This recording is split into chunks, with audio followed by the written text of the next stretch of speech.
Kennedy dude. It was, remember, Alan Dulles, Gerald Ford, who changed the information in the shooting on the Warren Commission, changed it to align so that the bullet wound would line up. Nixon, by the way, they got him on a palace coup. Nixon was one of the best presidents we ever had. Nixon was a gangster himself. Don't kid yourself. And the most psychotic president was LBJ. LBJ, I think they think probably killed his sister Josepha. This guy was bad. But anyway, so Nixon said they set him up. I mean, and this bullshit story about, Felt was deep throat. It was Haig, and you know that story. Anyway, so Nixon said, all right, I'm leaving. But listen, do me a favor. I want you to go and tell Gerald Ford I want a pardon. And by the way, that wasn't a provisional or a preemptive pardon. That was a pardon dealing with what he did, allegedly, in Watergate. They didn't give him a pardon for armed robberies. No, anyway. So they said, well, we went to see Gerald Ford, and we don't, he doesn't think he's going to do that. Nixon says, tell Jerry, if he doesn't, I'm going to tell everybody about how he decided to change that entrance wound on the back of the shirt. I know all about that. Because remember, and you could have a change of heart. Nixon's got spooks himself. Our country is one story after another. Tolstoy said history would be a wonderful thing if only it were true. And what we're talking about is, I'm not a conspiracy theorist. And by the way, Tommy, you would know this. Conspiracy doesn't mean crazy. It merely means a confederation and agreement between two or more guilty people. It's a group of, it just means the arrangement. That in and of itself is a crime. The agreement, if you and I agree in a dry conspiracy we agree to bring in fentanyl, and we hang up the phone and they break down the door and arrest us, we're guilty. We conspire. No fentanyl required. That's right. And a conspiracy just means two people. So yeah, they call it ghost dope in the feds. It happens all the time. Or they'll say, so you and Lionel brought in, we caught you with 3.5 pounds of this stuff. Well, we got a friend of yours who says you guys have been doing this for 11 years. So we multiplied that 3.5 pounds by per month, going back 11 years. And here's what you're being charged with. And then they bring in a bag this big for everyone to see and go, but don't kid yourself. This is 6 warehouses full of ghost dope. They did something interesting too. There was a guy years ago. I'm from Florida where we had, and let me tell you something. In the 80s with the cocaine and the dope. They took this poor guy one time. They got him on a conspiracy to cultivate. And they said, if you did this and you had this acreage and these many plants and the yield per plant, and let's say you did this for a year, and they came up with, you would make 30 billion tons of, and they, what? And they would come up with this thing. It was the most stupid thing. But here's the best, Tommy. All of a sudden they said, guess what? It's legal now. It's like, sorry about that. Best of luck. My bad. We changed it. It's like growing up Catholic. You can't eat meat on Friday. Who was it? George Carlin says some poor guy's doing 5 to 10 on the meat wrap. All of a sudden they changed it. What happened? I don't know. Meat wrap. Catholics who may remember this, there was a thing called limbo. This is where unbaptized babies went. They just dropped it. They just stopped up. So, and also one thing, Tommy, when I hear what they did to these January 6 people, it is so repugnant. It is so repugnant. You know this, believe it or not, and I'm sure you've been in it. This is our Constitution. It's pretty good. When it works, it's great. When they ignore it, it's like a bad joke. All of us, and you know this, there is nobody more American and conservative and good and great than an old mob guy. True story. But they will not bother you. Don't get involved in their world. Don't borrow from them. Don't ask them for favors. But other than that, they love this country. They love Trump. They're the most sensible people Just leave them alone. Don't get involved in their thing. I had a friend of mine, a kind of a, as we do in New York, one of them One of allegedly, these and he guys. said, let me ask you a question. Why don't you think they want to get? Why don't you think they stop this? Everybody knows who we are. Everybody knows. Hell, we go around, they tell everybody, all the wannabes. I know Gotti Right. this, Gotti that. He says, why don't you think they want to do that? Why? He said, why don't they get rid of the Hells Angels or the pagans or this or the Chinese triads or the Albanians, great in armed robberies? Why? He says, simple. They want to keep the networks. And his line was, they want to put their blood in our veins. They want to use our system and us because they never want us to go away. They work, again, government and crime work hand in hand. And as soon as you realize that, as soon as you get it, then we talk about things like Diddy and I'm sorry, go ahead, sir. People also get confused. Like the real gangsters, like not the ones that are running around today, but Shaun right now is befuddled to the point he hasn't moved and he's frozen. Go ahead. I'm sorry. Go ahead. he's cashing the checks and going, hell yeah. Oh yeah. No, you know what it was when I was growing up. It was if you broke the law for a living. Let's say you come home and somebody has stolen your 5 kilos of cocaine. You can't call the cops and go, hey, I'm missing 5 keys. But there was a dude you could call and you could say, hey, I'm missing 5 keys. And that dude would actually go out and find the stuff. And then when it came back, he'd say, here's 3.5 of them. From now on, we will be dropping the keys off to you. No one else is ever going to bother you again. And the next thing you know, you're selling for some guy like this. But they were a police force for people that couldn't go to the police force. Right. And in all honesty, I think the cops like that. I think that they like that whole thing is just sort of being taken care of out of sight and out of mind. Everybody who has been in show business loved Vegas when the boys ran it. It was just a different attitude. It was a different mentality. But also, going back into this, in that day, in order to be, they opened the books up like once every 20 years. You had to be taught. You had to go through. You just, ever since they said, they're straightening people out because of money or they were selling them. They're doing all this stuff. It lost its kind of its oomph. There was a time, let me tell you how good it was.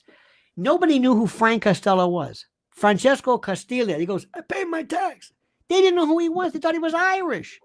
Okay. They didn't know who he was. If it wasn't for Joe Valachi, nobody knew. And the best part about it was, well, yeah, but Joe Valachi, but also, and Vito Genovese thought he was going to kill him, and he says, forget this. But what happened was, this is, I think, telling, if you will, that after this happened, after they brought this observation, Hoover never wanted to admit there was an organized crime. His whole thing was communism. Not only that, he was a degenerate gambler, and he and his lover, Clyde Tolson, used to go to Costello's places, and Costello would tell him which horse to lose his shirt. Yeah. But the point was, Hoover said, how can I tell everybody that there is an organized crime network in my country when I'm in charge of the FBI? So I've got to deny it as long as I can. And they really denied it. Rachel Appalachian. That was 1957. And Appalachian got Joe Barba. All of a sudden, these people showed up. But remember, Lucky Luciano was the first one who did this. He came up with the commission. Let me tell you what Lucky said. And this is what's different between him and the Westies and, all these Featherstone and Coonan, because I'm in Hell's Kitchen now. They didn't have it. He said, when one of us goes, there will be somebody to take over. This will go on forever. He wanted it, right. The organization, the boss, the underboss, the consigliere, decina, and all of it. Organization. It's so smart. One person is not critical. The Jews got out of the business right away. They weren't in. By the way, they were some of the toughest bastards of them all. Yep. And owned Cuba. Right. But that's another story too, because of Batista and others as well. But anyway, I'm not trying to glorify it. I'm telling you the way it is. And by the way, if you who was it? Sammy, whether Sammy the Bull really killed all these people, I don't know. But anyway, they said, you're a serial killer. He said, I am not. And serial killers even said, no, he's not. He's No, on he's a a serial killer. businessman, just does a very unusual kind of business. No, but a serial killer goes on and kills strange people, and he has to do it out of some kind of impulse. And Sammy the Bull said, this was business. I never did this. I don't want to do this. Except for Roy Except for a couple DeMeo. of some brother-in-law Except or for, two he might have knocked out. well, except for Roy DeMeo and the Gemini Line. He liked it. But it's a different story. Yeah. But Do you know the what's stories I've heard of that place?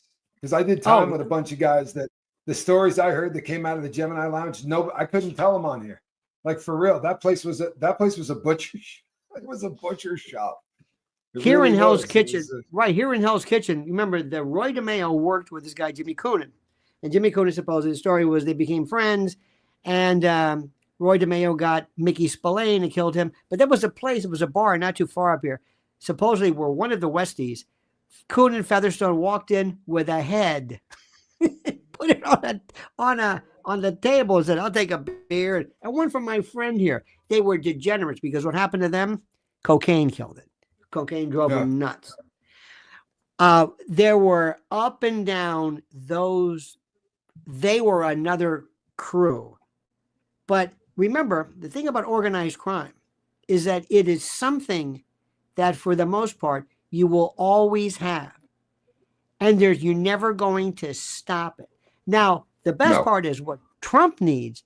Trump needs people to work with him if he wants to stop it. I don't think Trump you don't want to stop everything because the government's the biggest organized crime there is. What they did to him is they are pure gangster.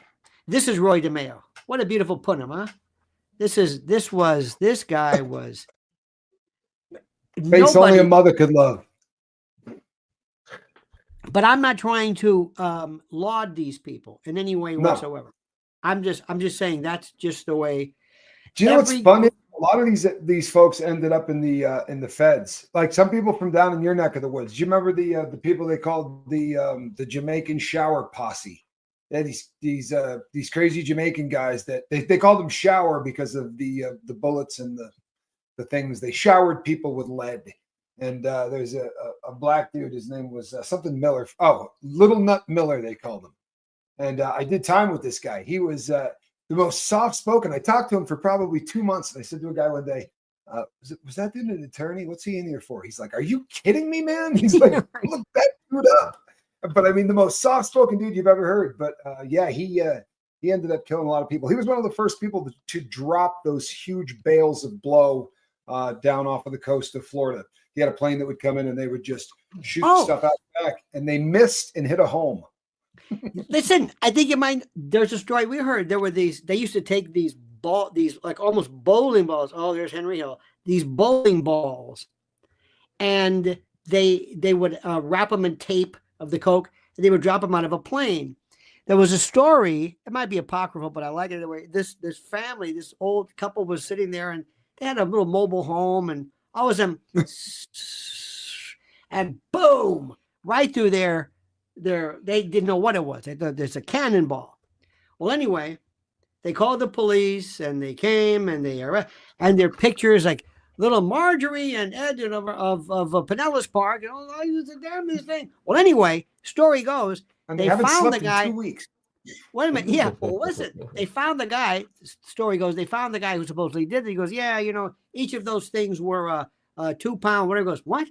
Yeah, each of those. He goes, I know. I weighed. He goes, no, wait a minute. That couple gave us half of that, so they were selling it.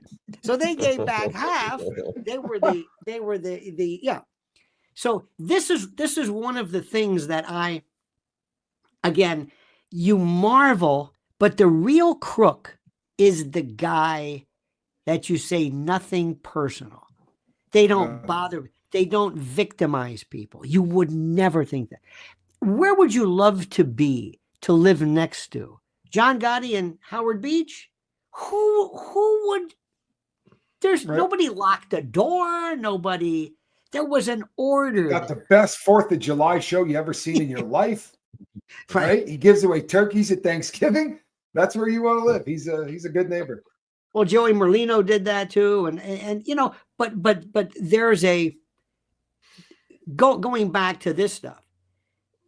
Everybody, all of this, I'm convinced, nobody took John Kennedy aside and said, now listen, make sure you understand what you're doing here.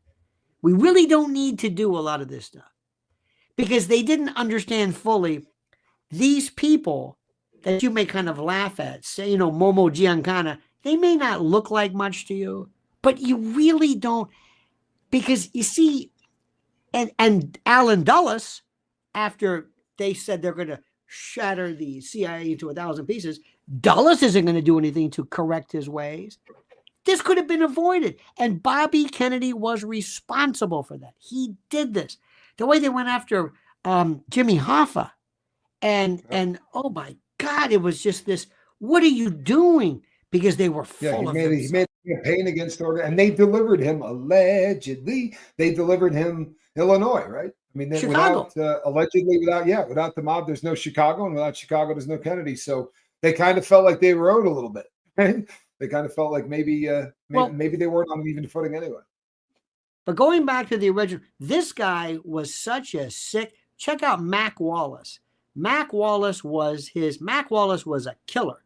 Mac Wallace was his like best buddy, and they worked out something where Mac Wallace was like acquitted of murder, either acquitted or got probation, or I mean something ridiculous.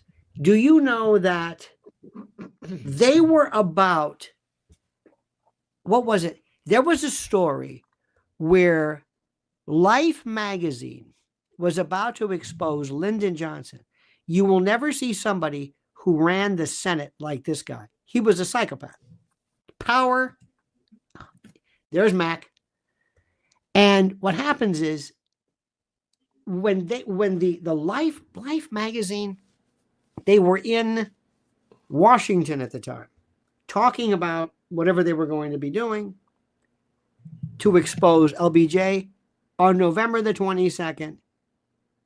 And Lyndon Johnson came literally a day, an edition, a week short of everything being just blown out of proportion. Bobby Baker, Billy Saul Estes, they were the Connolly. He was. Did you ever hear this video or this YouTube of Lyndon Johnson calling up the Hager Slack Company? Did you ever hear this one? No. Make a note of this. Go to YouTube. He calls up Hager Slacks and he says, I want to get me about 4 or 5 pair of these. Now my nut sack. And he goes through this. He's talking to the president of Hager. He says, now my nut sack, I need a place to to keep my knife, his knife. He's talking about this. And the best part, he says, my nut sack. And then he says, and my bunghole. He talks about it kind of like the way, it's like the way when Shaun gets up like this, because he's been sitting for a long time. I'm sorry to use these terms, but that's he's on. It's YouTube has it. You can't. Johnson taped everything. They're talking about Nixon. Johnson taped everybody. He was on the phone constantly. He would call up Jackie and just like seduce her. Come on, now we know you're going to be okay. Now you come by here and you come by and have supper with us. He was an alcoholic. He would drink Cutty Sark by the case. You know who else was an alkie too? Was Nixon. Nixon was slapping around Pat. Yeah. These people were, see, you never heard about this. Yeah. Yeah, they said Nixon was a big drinker. Look up that YouTube. Dude, are you kidding me? I'm leaving in 1 minute to go look up that YouTube. Oh. I want to hear my president talk about bungholes and nutsacks. You don't get that very often. Look at Shaun's face. Shaun says, "Oh no, I got to explain this." I'll tell you what's interesting is I used to record this. I used to record Johnson doing this. I need a place, and I would play it for places, haberdashers. They call the store, and I talk to the manager. Do you have because sometimes my voice is, do you have a tailor? Can you make any kind of pants? Sure we can. I want something in my bone. What? But here's a president says a place where I can keep my knife.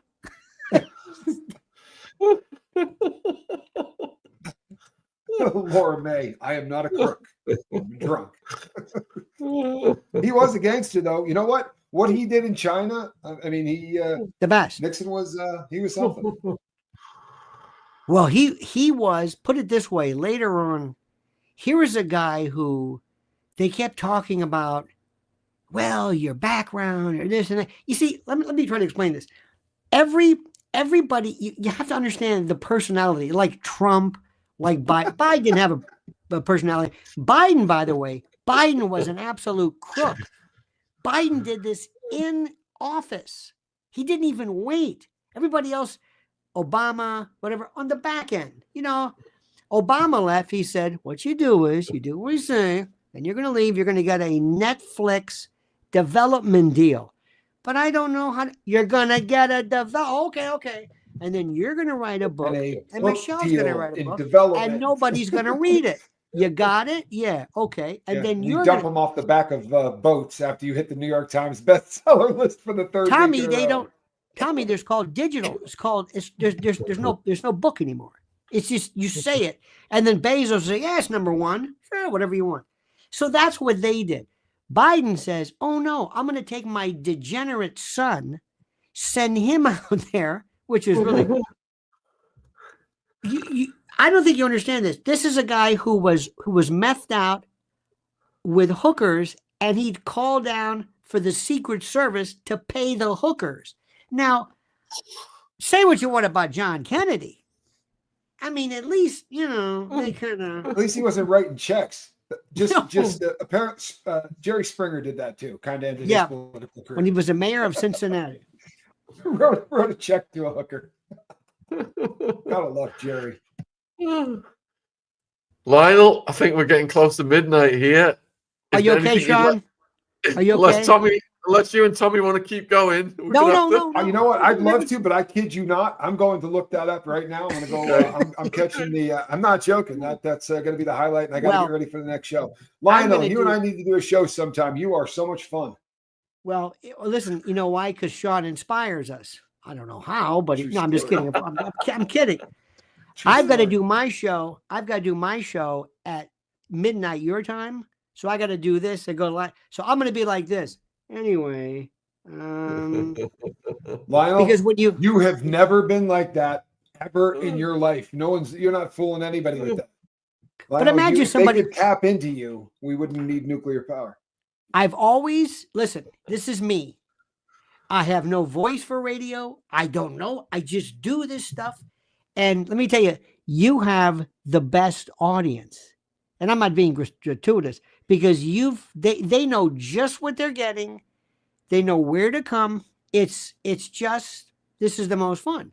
It's fun because a lot of people would have a hard time. Do you think, can you imagine this on Fox News? What are you kidding? Or the BBC or no. I mean, no. When you get a chance though, you've got to hear the story about the fire. Remember, I told you the story about the drones, and it was your most ribald. You were laughing because it was the most stupid story anybody's heard. Wait till you hear what they're doing to burning out LA. You can't believe that this is happening. See, remember, and I'll leave you with this. When you want to do something, do it in front of everybody. Do it in front of everybody, and then look back and say, what? And then they say, did you do that? Go, why would I do that in front of you? But you did. Yeah, but why would I? That's crazy. Yeah, but you did. That doesn't make any sense. Oh, you're right. And that's what they do is say, yeah, but you did this. I know, but I would. But who would do this? You did it. So that's the way the internet is. And just let people start talking. You could sit there in front of somebody, Shaun. You can go on your show. You could take a chihuahua, do something horrible. And then there are people, some saw it, some didn't. Some thought it was real. Some thought it was a conspiracy. It was YouTube getting back at you. Just sit back and just. Well, he's on chemicals, but he's sober now. I don't think he's going to hurt another dog anyway. See, but Shaun's always got that crazy card because I had no idea because I saw some of your old stuff. It's like, my God, this guy was. Yes, I was involved in the. Oh my God, I didn't know because he sounds so nice. Here's my Ziggy. This guy's a full-blown. This guy's a balls of the wall criminal, but very, very, very good though. Turned his life around. Yes, he's good. At So it. all you've got to He's a do, pro. Shaun, is just go nuts and say, you know what? You know what? Let him go. The man has been through a life. I don't have any excuse. I don't have any. If I go nuts, I get pinched. You could say, what do you want from me? I've been through a lot. I turned my life around. Give me, okay, yeah, you're right. So you see how that thing works. He's got you. Anyway, Tommy, all the best, my friend. Shaun? Hey, I love being on with you. All right, gentlemen, you guys have a good one. Thanks, guys. I'll close the show. Much love and respect. And all the guys' links and channels are in the description. So see you next time, guys. Thank you. I hope you're not winded, Shaun. Please. I hope you're not winded. I hope you're okay. Just let me do my one imitation of you. Anyway, take care, brother. All the best. Good night. Save some energy for your channel. Thank you. Wow, what a fantastic evening. That almost 2 hours has gone so fast. I think Lionel did almost an hour on Epstein, and I'm absolutely fascinated by JFK, RFK, MLK, all that stuff, the CIA, the deep state assassinations, Oswald. And it's going to be on fire, that subject, as we are in these days counting down to the files being released. So we will endeavor to get guests in. We had Tim Tate on Bobby Kennedy. That was fascinating. We had Mark Gruber on JFK. That was fascinating. But we've got Oswald's best friend. He's never been on before. But there was something lovely Lionel said. And I want to thank you guys, because Lionel said, we've got the best audience in the world here right now. And I feel blessed that you guys are on the same wavelength as us. You got the same warped sense of humor, the conspiratorial knowledge, and the guests like Lionel are so welcome, and they want to come back and they want to stay on for hours and talk and talk and talk. And it is a credit to the audience. So thank you. I want to thank you from the bottom of my heart this evening, because when Lionel said that, it just made me really appreciate you guys doubly this evening. It just resonated. So we've got Rymia coming back on, I think, Monday. Jay-Z's son. We have got a great grooming gang expert coming on. The guy that everybody was saying, Shaun, you've got to get Raja on. When we had Maggie Oliver on, he's coming in. I think it's Monday, 9 p.m. So we've got phenomenal content coming your way, folks. In the coming days, we've got Beverly tomorrow night. Ron's got his shows. I think Ron's hammering it on Sunday night, because I'm on the road speaking at the school Monday morning. And then we've got Shamanic Emily coming on Monday night, followed by Rymia Part 3. So, yeah. Oh, yeah. Courtney Burgess is not coming on Saturday night, but Chris Todd might be. I'm going to email him right now. So, thanks, guys. See all y'all in the next.